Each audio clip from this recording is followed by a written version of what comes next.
வேடந்தாங்கல் பறவை சரணாலயம் மறுபடியும் அச்சுறுத்தலுக்கு உள்ளாகியிருக்கு. இந்த தடவை அதுக்கு காரணம் சரணாலயத்தோட எல்லைக்குள்ளே இருக்கும் சன் ஃபார்மா. இந்த பகுதியோட மாசுபாட்டுக்கு சன் ஃபார்மா ஒரு மிகப்பெரிய காரணமாக இருக்குன்னு அங்கே இருக்கிற மக்கள் குற்றம் சாட்டியிருக்காங்க. இதுக்கிடையில் சன் ஃபார்மா இந்த தடவை அவங்களோட உற்பத்தி திறனை அதிகரிக்க சுற்றுச்சூழல் அனுமதி பெற்றிருக்காங்க. இத்தனைக்கும் அந்த மக்களோட கோரிக்கையை கருத்தில் எடுக்காம தான் சன் ஃபார்மாக்கு இந்த அனுமதி கொடுத்திருக்கு மத்திய அரசாங்கம். 2 வருஷத்துக்கு முன்னாடி இதே சுற்றுச்சூழல் அனுமதி வேணும்னு சன் ஃபார்மா கேட்டபோது ஓகே சொல்லாத அரசாங்கம் இப்போ ஓகே சொல்லியிருக்கு. அப்படி 2 வருஷத்துல என்ன மாறுச்சு? ஒரு தரப்புல சன் ஃபார்மா, இன்னொரு தரப்புல மக்கள். யார் ஜெயிக்க போறா?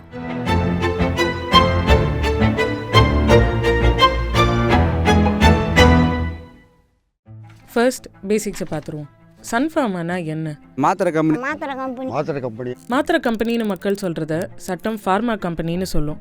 சன் ஃபார்மா மாதிரியான ஃபார்மா கம்பெனிஸை ரெட் கேட்டகரி இண்டஸ்ட்ரீஸாக மத்திய மாசு கட்டுப்பாட்டு வாரியம் வகைப்படுத்தியிருக்கு. ஏன்னா அந்த நிறுவனங்கள் ஏற்படுத்தும் மாசோட அளவு மிக அதிகம். இதோட பொல்யூஷன் இண்டெக்ஸ் 100க்கு 95.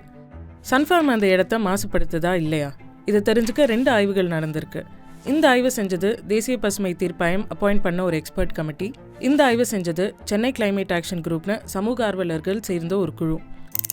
இந்த 2 ஸ்டடீஸோட ரிசல்ட்டை பற்றி புரிஞ்சுக்க நாங்கள் ஒரு என்வாயன்மெண்டல் இன்ஜினியர் கிட்ட பேசினோம். ஸோ 2 ரிப்போர்ட்டையும் வச்சு பார்த்தோம்னா கிரவுண்ட் வாட்டர் கண்டாமினேஷன் ஆயிருக்குன்ற எவிடன்ஸ் இருக்கு நம்மளுக்கு. Particularly dichloromethane and toluene inventory லிஸ்ட்லயும் இருக்கு, இண்டஸ்ட்ரியோட இன்வென்ட்ரி லிஸ்ட்லயும். So there is a direct link. The source of the pollution is from the industry. So இந்த சால்வெண்ட்ஸுக்கும் வாட்டர் பொல்யூஷனுக்கும் ஒரு ஹியூமன் ஹெல்த்துக்கும் என்ன கனெக்ஷன் சொல்ல முடியும்? ரொம்ப high toxicity, neurological damages, cancer இதெல்லாம் காஸ் பண்ற தன்மை இருக்கு இந்த மாதிரி சால்வெண்ட்ஸ்க்கு. கூடுமான வரைக்கும் அது தண்ணியில கலக்காம காத்துல கலக்காம மக்கள்கிட்ட போய் சேராம இருக்கிறது பெஸ்ட். இந்த மாதிரி நிலத்தடி நீர் மாசு அடையாமல் இருக்க மத்திய மாசு கட்டுப்பாட்டு வாரியம் எல்லா ஹைலி பொல்யூட்டிங் இண்டஸ்ட்ரீஸ்க்கு 0 லிக்விட் டிஸ்சார்ஜ்னு ஒரு வேஸ்ட் வாட்டர் ட்ரீட்மெண்ட் ப்ராசஸை கம்பல்சரி ஆக்கியிருக்கு. ZLD ப்ராசஸில் கழிவுநீரை பியூரிஃபை பண்ணிவிட்டு அந்த தண்ணியை ரீயூஸ் பண்ணணும். சன்ஃபார்மா இந்த ப்ராசஸை கரெக்டாக பண்ணியிருந்தா அந்த பகுதியோட நிலத்தடி நீர் இந்த அளவுக்கு மாசு அடைஞ்சிருக்காது. இந்த தண்ணியை நம்பி இருக்கிறது அந்த பகுதி மக்கள் மட்டும் இல்லை, அங்கே வரும் பறவை இனங்களும் தான். மேலும் 1936 வேடந்தாங்கல் பறவை சரணாலயம் அதிகாரப்பூர்வமாக அங்கீகரிக்கப்பட்ட இடம். இந்த பகுதியில் இருக்கும் நீர்நிலைகள் மூலம் மக்கள் சந்திக்கும் பிரச்சனைகளை பற்றி நாங்கள் ஒரு குட்டி டாக்குமெண்ட்ரி ரிலீஸ் பண்ணோம். அதில் 2 முக்கியமான விஷயத்தை பற்றி பேசினோம். 2020 சன்ஃபார்மா அவங்களோட உற்பத்தி திறனை அதிகரிக்க அரசாங்கத்துக்கிட்ட சப்மிட் பண்ண ஒரு ப்ரொபோசல். அதே நேரத்தில் வேடந்தாங்கல் பறவை சரணாலயத்தோட எல்லை குறைக்க தமிழக வனத்துறை எடுத்த ஒரு முயற்சி. மக்கள் கிட்ட இருந்து கடுமையான எதிர்ப்பு வந்ததுனால டிசம்பர் 2021 தமிழக வனத்துறை இந்த ப்ரொபோசலை வாபஸ் வாங்கிடுச்சு. சன்ஃபார்மா 2வது தடவை விரிவாக்கத்துக்கு ஒரு ப்ரொபோசல் சப்மிட் பண்ணாங்க. கொரோனா காலகட்டத்தில் நமக்கு மருந்துகளுடைய தேவை ரொம்ப அதிகமாக இருந்ததுனால அந்த உற்பத்தியை ரொம்ப இலகுவாக்குவது அப்படிங்கிறதுக்காக என்ன பண்ணாங்கன்னா சென்ட்ரல் கவர்மெண்ட் சில விதிவிலக்குகள் கொடுத்தாங்க. ஃபார்மா கம்பெனிஸ்க்கு அரசாங்கம் கொடுத்த விதிவிலக்குகள் என்னன்னு தெரிஞ்சுக்கிறதுக்கு முன்னாடி EIN நோட்டிஃபிகேஷன்னா என்னன்னு புரிஞ்சுக்கணும்.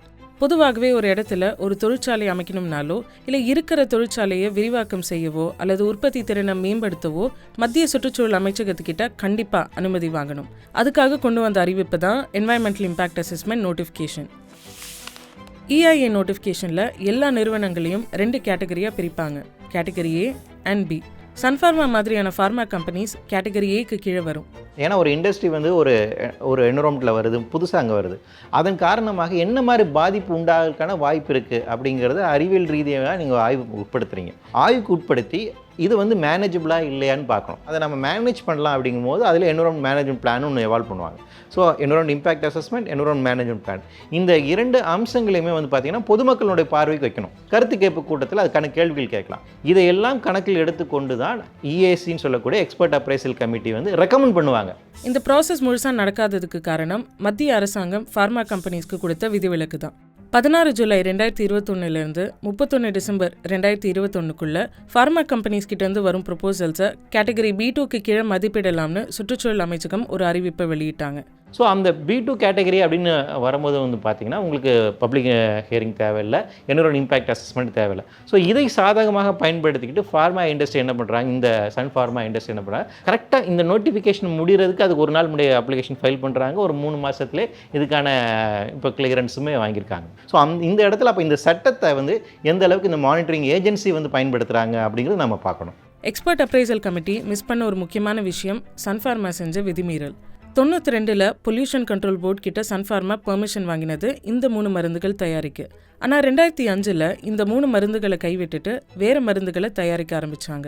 94 EIA நோட்டிஃபிகேஷன் கீழே பார்த்தோன்னா இந்த விரிவாக்கத்துக்கு சன் ஃபார்மா என்வாயன்மெண்டல் கிளியரன்ஸ் வாங்கியிருக்கணும், ஆனால் வாங்கலை. ஸோ டெக்னிக்கலி அவங்க ஏற்கனவே மேனுஃபேக்சர் பண்ணும் ப்ராடக்ட்ஸ்க்கே சன் ஃபார்மா கிட்ட என்வாயன்மெண்டல் கிளியரன்ஸ் இல்லை. இப்போ ப்ரொடக்ஷன் கெப்பாசிட்டியை 5 மடங்காக அதிகரிக்கிறதுக்கு சன் ஃபார்மாக்கு என்வாயன்மெண்டல் கிளியரன்ஸ் கொடுத்துருக்கு சுற்றுச்சூழல் அமைச்சகம்.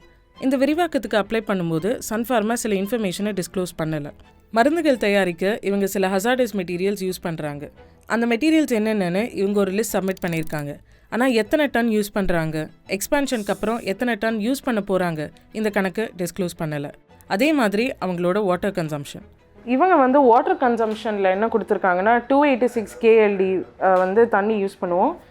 அதில் 182 வந்து ப்ரைவேட் டேங்கர்ஸ் அப்படின்னு சொல்கிறாங்க. அப்படி மொட்டையே ப்ரைவேட் டேங்கர்ஸ்ன்னு சொன்னால் அது அக்செப்ட் பண்ணிக்க முடியுமா கவர்மெண்ட்டோ இல்லை மக்களோ? இல்லை, இந்த கேள்விகள் வந்து பார்த்தீங்கன்னா எக்ஸ்பர்ட் அப்ரைசல் கமிட்டி இது பண்ணிருக்கோம். ஒரு அப்ளிகேஷன் இருக்குது, அவங்க முன்னாடி அந்த அப்ளிகேஷன்ஸ் இருக்குது. இந்த அப்ளிகேஷன்ஸில் வந்து இது போதுமான டீட்டெயில்ஸ் எங்களுக்கு இல்லை அப்படிங்கிற கிளாரிஃபிகேஷன் அவங்க கேட்கணும். அன்ஃபார்ச்சுனேட்லி அந்த மாதிரி இன்சிடென்ட்ஸ் இதில் நடக்கலை. அந்த ஏன்னா ஒரு ஃபார்ம் 1 அப்ளிகேஷனில் நீங்கள் மிஸ்லீடிங்கான ஃபேக்ட் சொல்கிறீங்க அல்லது சப்ரஷன் ஆஃப் ஃபேக்ட் இருக்குன்னா அதை ரிஜெக்ட் பண்ணலாம், உங்களோட அப்ளிகேஷனை ரிஜெக்ட் பண்ணலாம். அந்த பவர் அப்படிங்கிறது இருக்குது. இன்னும் சொல்லப்போனால் இவங்க என்விரான்மெண்ட் கிளியரன்ஸ் இல்லாமல் இவ்வளோ காலம் செயல்பட்டு இருக்காங்க. அதுக்கான வழக்கு அப்படிங்கிறது NGTயில் நிலுவையில் இருக்குது. ஸோ ஒரு பிளைண்டான ஒரு என்ன சொல்கிறது, ரொம்ப ஒரு ஆட்டோமேட்டிக்காக கொடுக்கப்பட்ட ஒரு கிளியரன்ஸ்க்கான ஒரு ஒப்புதல் மாதிரி தான் அதை வந்து புரிஞ்சிக்க வேண்டியது. சன் ஃபார்மா எக்ஸ்பேண்ட் பண்ணுறதுக்கு என்வாயன்மெண்டல் கிளியரன்ஸ் கிடைச்சா மட்டும் போதாது, வைல்ட் லைஃப் கிளியரன்ஸும் கிடைக்கணும். இப்போதைக்கு வைல்ட் லைஃப் கிளியரன்ஸ் மாநில அளவில் பெண்டிங்கில் இருக்குது. பட் ஃபேக்ட் என்னென்னா, சட்டப்படி சன் ஃபார்மா மாதிரி மாசு ஏற்படுத்தும் நிறுவனங்கள் வேடந்தாங்கல் பறவை சரணாலயம் மாதிரி ஒரு ப்ரொடெக்டட் ஏரியாவில் இருக்க முடியாது. ஸோ சன் ஃபார்மாக்கு அரசாங்கம் கொடுத்த சுற்றுச்சூழல் அனுமதி செல்லாதுன்னு மீனவர் நல சங்கம் ஒரு பெட்டிஷன் ஃபைல் பண்ணியிருக்காங்க. தேசிய பசுமை தீர்ப்பாயம் இந்த கேஸை மே 23 ஒத்தி வச்சிருக்கு. கோர்ட் என்ன முடிவு எடுக்குதுன்னு நம்ம வெயிட் பண்ணி தான் பார்க்கணும். இந்த இஷ்யூ பற்றி நாங்கள் சன் ஃபார்மாக்கு ஒரு மெயில் அனுப்பிச்சோம். அந்த மெயிலுக்கு பதில் வந்தால் அது கீழே டிஸ்க்ளோஸ் பண்ணுறோம். they have to understand நம்ம இந்த 5 மைக்ரோகிராம் per லிட்டர் எல்லாம் பார்க்கவும் முடியாது, ஸ்மெல்லும் இருக்காது, கலரும் இருக்காது, ஆனாலும் it affects the human health. So அந்த அவேர்னஸ் இருக்கணும். மக்கள் வந்து அவங்களும் அவங்களோட பொறுப்பை வந்து பண்ணணும். சம் ஆக்ஷனபிள் அத்தாரிட்டி கிட்ட போய் ரிப்போர்ட் பண்ணணும். அண்ட் அந்த அவேர்னஸ் இருந்தாலே வந்து இண்டஸ்ட்ரியுமே கொஞ்சம் அலர்ட்டாக இருப்பாங்க. இந்த இஷ்யூ பற்றி இன்னும் தெரிஞ்சுக்கணுன்னா நாங்கள் ஆல்ரெடி பண்ண குட்டி டாக்குமெண்ட்ரியை வாட்ச் பண்ணுங்கள். அண்ட் இந்த கேஸை பற்றின மற்ற ரிசோர்ஸஸை நாங்கள் டிஸ்கிரிப்ஷனில் லிங்க் பண்ணியிருக்கோம்.